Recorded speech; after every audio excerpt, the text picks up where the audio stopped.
The same is true for health, which is the priority for our foundation.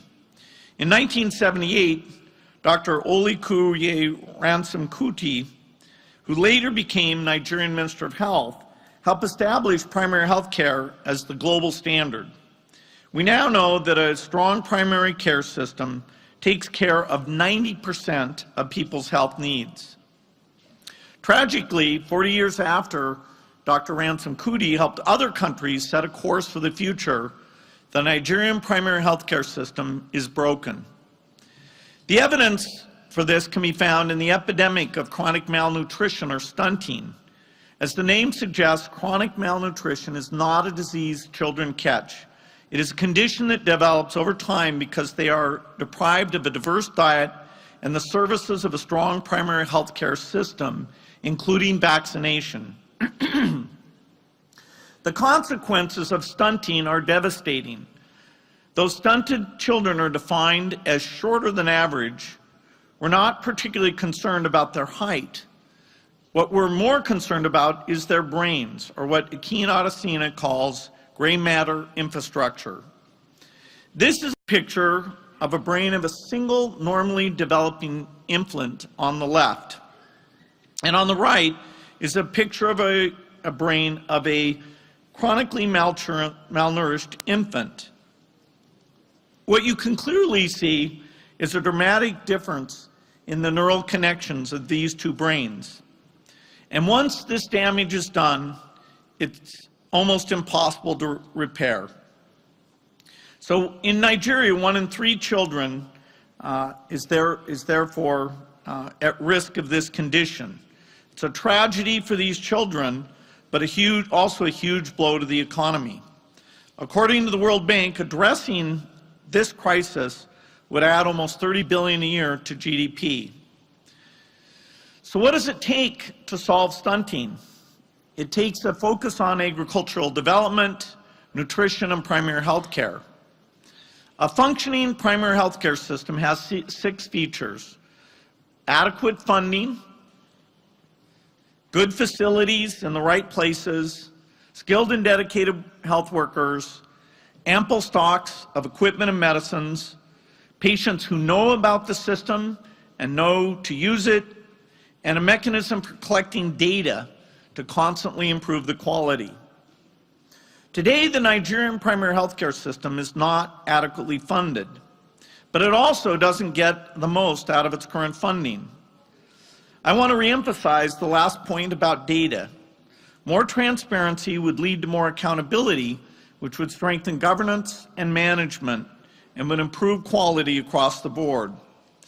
I visited a health clinic in Bodinga LGA in Sokoto yesterday, and it reminded me why this work is so important. I'd like to encourage all of you to visit a health center in the next month. I think you'll see how the system can be improved and how much good that can achieve. I know Nigeria can do this because I've seen what you can accomplish when you meet health challenges head on. As many of you know, our foundation has been a key partner in the fight against polio. As you can see in this graph, the hard work of hundreds of thousands of local leaders and health workers since the turn of the millennium has paid off. Nigeria has not had a case of wild polio virus in more than a year. But the graph also shows that you've reported 0 cases before, only to learn that the disease was still circulating in pockets hidden by insecurity. It would be catastrophic for us to let our guard down. We're on the verge of eliminating this disease for once and for all. I believe, because I've seen the work in the field, including yesterday, that you will do what it takes to end polio in Nigeria. We will be here working side by side with you as you do this. Although health is our primary area of expertise, it's not the only area we work in. And it's not the only thing I mean when I say Nigeria can invest in its people. Healthy people need opportunities to thrive. One of the most important areas is agriculture, the sector that nourishes Nigerians and supports half the population, especially the poorest. This is a pillar of your economy. It accounts for a large portion of GDP, and during the oil price collapse and recession, it helped cushion the economy. But it still has a lot of potential for growth. The majority of Nigerian smallholder farmers lack access to the seeds, fertilizer, and training they need to be more productive. And they lack access to markets they need to fully profit from their labor.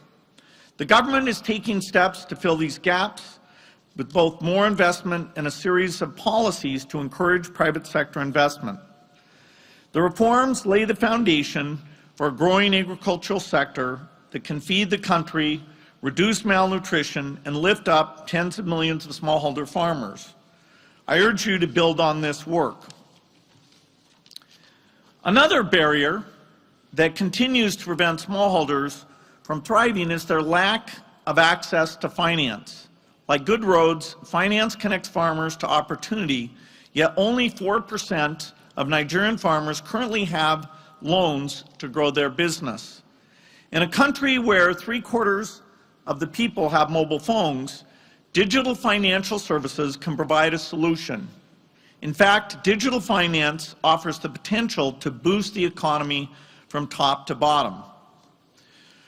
Right now, more than 50 million Nigerian adults are at the whim of chance in the informal economy. With access to digital financial tools, they will be able to cope better with disasters that threaten to wipe them out.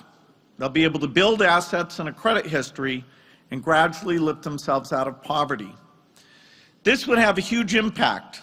Of the 37 million micro, small, and medium enterprises in Nigeria, more than 99% are micro.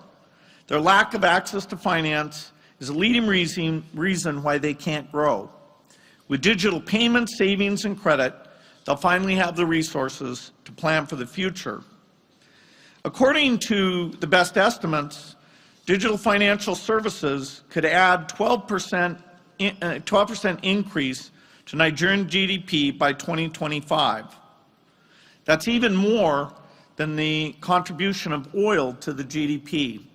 So it's a phenomenal opportunity to get the regulatory policies in place and get banks and mobile phone companies offering these digital services, as we've seen in other countries, for example, in Kenya. There's another benefit to digital financial services that is fairly critical. It will vastly improve the government's ability to tax and spend efficiently. Let me pause to be clear that I'm confident the one thing you've been thinking as I've been talking is that while you would like to spend more on health and nutrition and education and agriculture, you don't have the money to do all these things. I appreciate that you can only spend essentially what you raise. Nigerian government revenue as a percentage of GDP is by far the lowest in the world at 6%. That makes investing in people impossible. The next lowest country, Bangladesh, collects 10% of GDP. If you got up to their level, that would provide an extra $18 billion to budget. Obviously, I think you'll aim higher than that, but it gives you an idea of the scale of the opportunity. We want to support you in your work to mobilize more resources to invest in the country. That's why we're working with the Nigeria Governors Forum to help states track internally generated revenue. Ultimately, raising revenue to invest in growth will require delivering on the government's commitments to the Nigerian people and convincing them that they will get a return on those taxes. Right now, the situation is what you might call a low equilibrium. In return for low levels of service, people pay low levels of tax. We hope to help you reach a higher equilibrium rooted in effective and transparent investments in people. This equilibrium would trigger a virtuous cycle. More government revenue would lead to more money to spend on health and education. Better health and education and investment in sectors like agriculture would lead to more productivity. That would lead to more prosperity, which leads to more investment, which then will generate more government revenue. And that is the virtuous cycle that would drive things forward. Triggering that cycle requires bold action. Action you have the power to take as leaders, governors, and ministers focused on Nigeria's futures. Nigerians are known around the world for their big dreams and big ambitions. Together with the Dangote Foundation, we will be here to help you achieve your dreams and ambitions. You have the support of the international community. The Nigerian private sector will continue to invest. We are eager to help, but we know we can't lead. You must lead. I believe in the grand vision of Nigeria's future.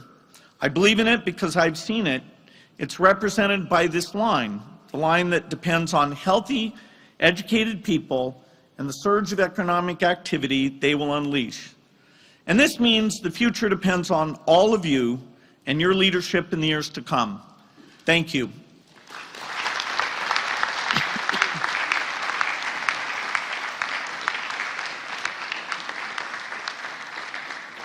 Thank you very much, Mr. Bill Gates of the Bill and Melinda Gates Foundation.